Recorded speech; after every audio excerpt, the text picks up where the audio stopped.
Guys, this is Flash Flood Morning. Southwestern Moore County in central North Carolina.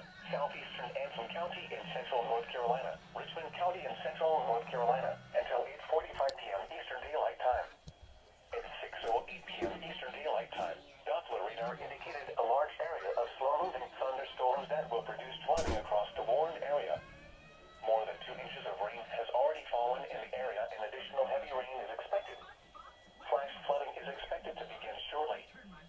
Some locations that will experience flooding include Rockingham, Hamlet, Hoffman, Pine Bluff, Mount Gilead, Eller, Foxfire, Dobbins Heights, Wilesville, and Morven.